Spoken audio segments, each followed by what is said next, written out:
Thank you very much, Quinton, for that wonderful introduction, and thank you for so many of you coming along today and being a part of this presentation. And I'm looking forward, in particular, to taking your questions afterwards. This year marks, as you know, the 100th centenary anniversary of the start of World War I. And whilst we remember those who sacrificed their lives, let's also not forget that Indians too played an important part. In this painting by Frank of Salisbury, we see Indians paying homage at the tomb of the unknown warrior. And as you can see there are a couple of Sikhs represented as well.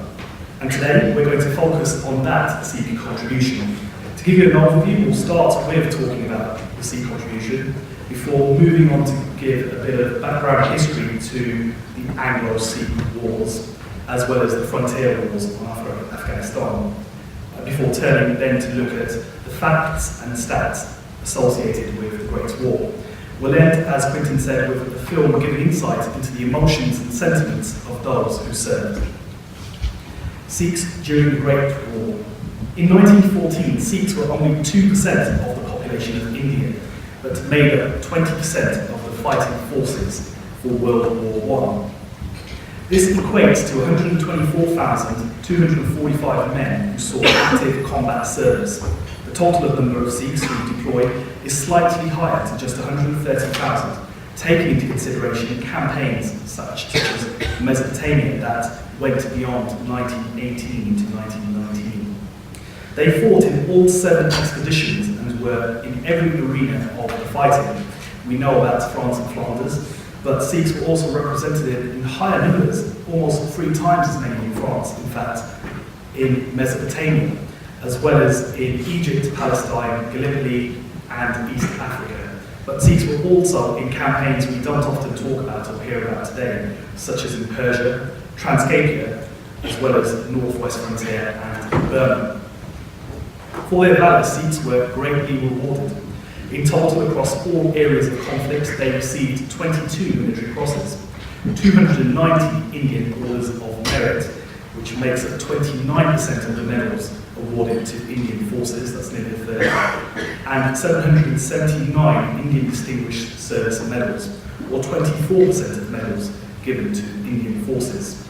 The Indian Order of Merit was awarded for valour, one level below the Victoria Cross in terms of prestige, and third in significance was the Indian Distinguished Service Medal.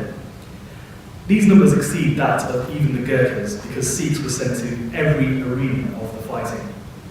This sign of gallantry is significant because just 65 years previously, Sikhs were not trusted British allies but sworn enemies. At the turn of the 19th century, the second Sikh kingdom had been established by Jay Singh, who you see here on the left, with the conquest of Lahore in 1801 and Kashmir in 1819.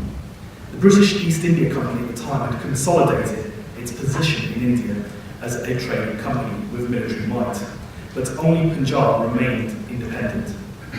This changed with the death of Ranjit in 1839, and without a strong unifying leader, the Sikh kingdom fell apart. The Punjab's last ruler was the boy King Dalip, here on the right.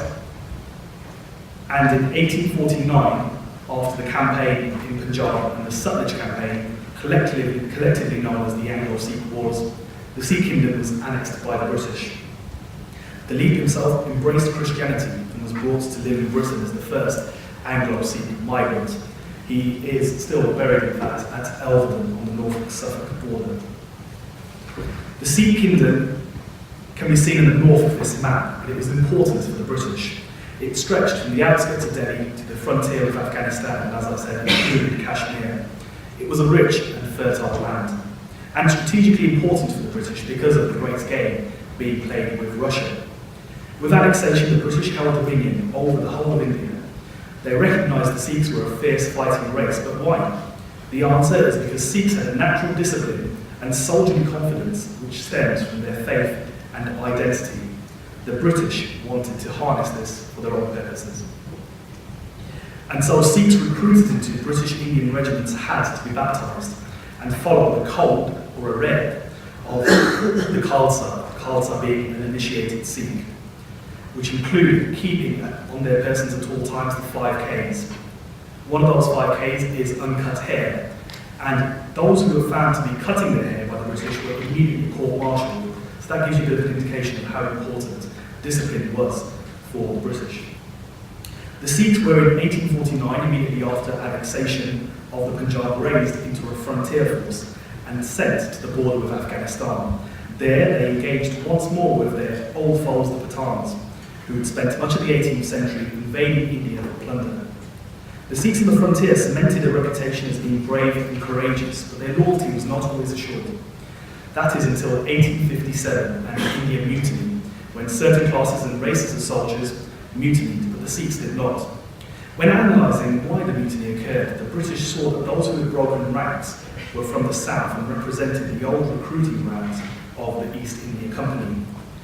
Mutiny led to a massive shift in administration over India. The East India Company was subsumed by the Crown and nationalised, and those regiments that had mutinied were disbanded. In their place, regiments were expanded in Punjab, and the Sikhs in particular were recruited and organised into Sikh race-based regiments as well as in class-based compositions.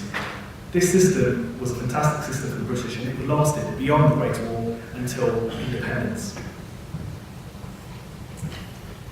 The decision to recruit more Sikhs paid off almost immediately, as they fought with bravery and distinguished themselves wherever the British sent them, from campaigns in East Africa to China. On the frontier at Saragari in 1897, 21 Sikh soldiers even stood firm against the onslaught of 10,000 Pathans. Their bravery and sacrifice captured the essence of the Sikh spirit. Not too far from Surrey, a young Winston Churchill commanded Sikh units at Malakand, no doubt shaping his views of them when he called them the guardians of the marches. And so in 1914, the year of the Great War, Sikhs were represented in 35%, over a third, of the regiments in the British Indian Army, the highest representation of any race from the subcontinent.